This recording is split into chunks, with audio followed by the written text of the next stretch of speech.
ओम शांति।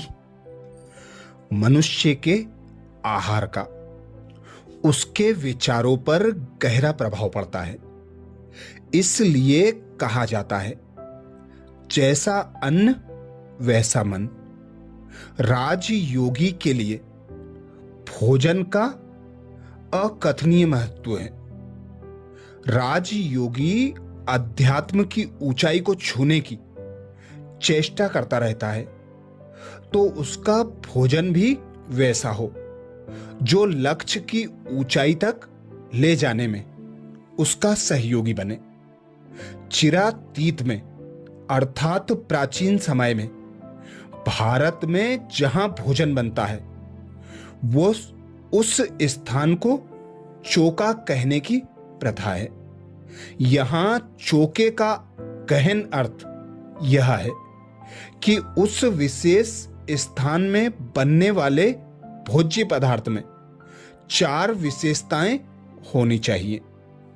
पहली विशेषता है, जिस कमाई से वह भोज्य पदार्थ खरीदा गया वह कमाई नेक हो।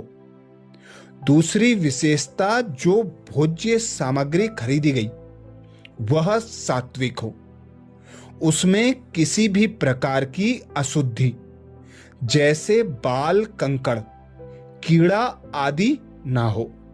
साथ साथ उसमें कोई रजोगुणी या तमोगुणी वस्तु ना हो। तीसरी विशेषता, भोजन बनाने वाला स्वच्छ तन मन और स्वच्छ परिधान के साथ स्वच्छ स्थान पर भोजन बनाए।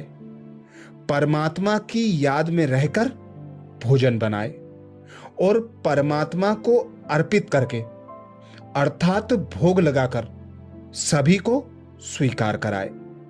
चौथी विशेषता, खाने वाला भी सर्वप्रथम देने वाले पिता परमात्मा को अर्पित करे और फिर उसकी याद में ही कृतज्ञता से स्वीकार करे। संगम युग पर स्वयं भगवान ने अवतरित होकर जिस तन का आधार लिया उसे ब्रह्मा नाम दिया। पिता श्री प्रजापिता ब्रह्मा बाबा भोग और ब्रह्मा भोजन के बारे में कहते हैं, धारणा तब हो जब योग में रहे, फिर विकर्म भी विनाश हो। बुद्धि पवित्र नहीं होगी तो अविनाशी ज्ञान रत्न ठहरेंगे नहीं। बच्चों को समझाया है कि पहले भोग लगाकर फिर खाया जाता है, क्योंकि उनका ही सब दिया हुआ है, तो फिर पहले उनको याद कर भोग लगाते हैं, आह्वान किया जाता है, फिर जैसे कि साथ में मिलकर खाते हैं। बाबा तो है संपूर्ण पवित्र, हम जैसे भिलनियां हैं। हम याद करते हैं तो क्या बाबा हमारे साथ बैठकर खा सकता है? हम अपने को संपूर्ण पवित्र तो कह नहीं सकते, तो हम भिलनियों के साथ वह खाएंगे। फिर वासना ले लेते हैं। वासना लेना कोई खाना तो नहीं हुआ ना। खुशबू ले लेते हैं। हां, कोई 75% धारणा करने वाले अच्छे बच्चे भोजन बनाकर बाबा को खिलाएं तो वासना लायक भी हो, क्योंकि बाबा है बिल्कुल शुद्ध। वह हम पतित के साथ खाए यह लौ नहीं कहता। वह वासना ले सकता होगा। बाबा कहते हैं, मैं वासना भी क्यों लूं, मैं तो निष्कामी हूं। वासना लेने की भी मेरे पास कामना नहीं है। मैं 100% निष्कामी हूं। भोग ऊपर जाता है, बहुरूपी बैठ देवताओं को खिलाते हैं। देवताएं चाहते हैं हम ब्रह्मा भोजन खाएं, तो बाबा, मम्मा और फिर ऊपर से देवताओं की आत्माएं आती हैं। वह बैठ खाती हैं, फिर भी रुचि से तब खाएंगी जब पकाने वाले योगी हों। देवताएं भी ब्रह्मा भोजन की महिमा करते हैं। बाप कहते हैं, मैं आया हूं तुम्हारी सर्विस करने के लिए। हम तो तुम्हारा पूरा निष्कामी सर्वेंट हूं। तुम भल 36 प्रकार का तो क्या, 108 प्रकार का भोग लगाओ। भक्तों ने ही भोग लगाया और भक्तों ने ही बांट कर खाया। भगवान निष्कामी है तो ऑफर करना चाहिए। बड़े राजाएं आदि कभी हाथ में नहीं लेते हैं। उनमें भी किस्म किस्म के होते हैं, कोई ले भी लेते हैं। बाबा का राजाओं आदि से कनेक्शन रहा है ना, तो हम बाबा को भोग लगाते हैं, कामना करते हैं कि हम बाबा से विश्व का मालिक बनने की राजाई ले में। वह तो है ही दाता। यह सारी सूक्ष्म बातें हैं। भोग कहाँ ले नहीं जाते हैं, यहां ही बैठ बैकुंठ का साक्षात्कार करते हैं। यहां से जैसे कि गुम है।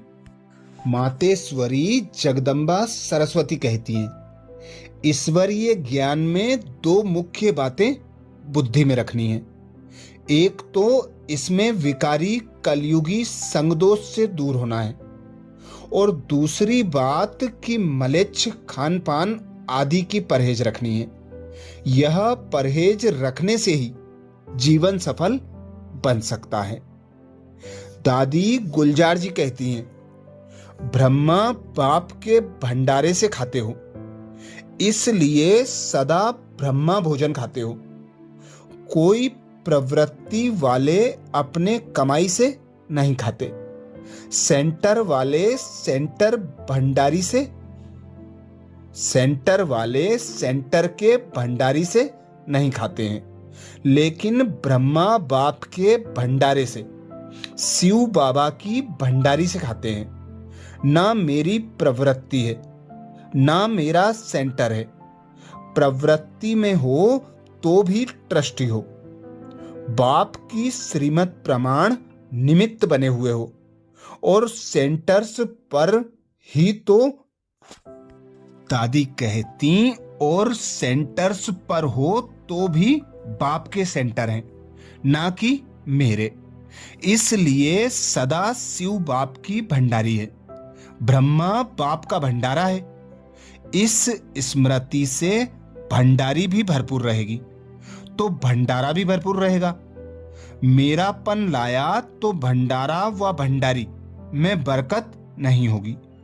किसी भी कार्य में अगर कोई प्रकार की खोट अथवा कमी होती है तो इसका कारण बाप की बजाय मेरेपन की खोट है, इसलिए खोट होती है।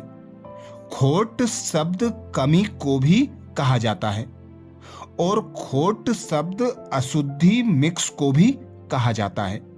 जैसे सोने में खोट अर्थात खाद पड़ जाती है। गुलाब जामुन या मिठाई खाने के लिए ही बाप दादा ने हर गुरुवार का भोग रखा है। भोग में खुद भी खाते हो और बाप दादा को भी स्वीकार कराते हो। घर में बनाए नहीं बनाए, लेकिन गुरुवार को तो मीठा मिलेगा ना। और जब भी खुशी का उत्सव होता है तो मुख ही मीठा कराते हैं। बाप दादा तो आपके प्यार का फल भी प्यार से ही स्वीकार करते हैं, लेकिन जो स्टूडेंट आते हैं वो अपने अपने स्थान पर इतनी चीजें तो नहीं बना सकते। इसलिए बाप बच्चों के प्रति भी ये नियम रखते हैं, कम से कम हर गुरुवार इन्हों को वैरायटी मिलनी चाहिए, तो बाप भी खा लेंगे, बच्चे भी खा लेंगे।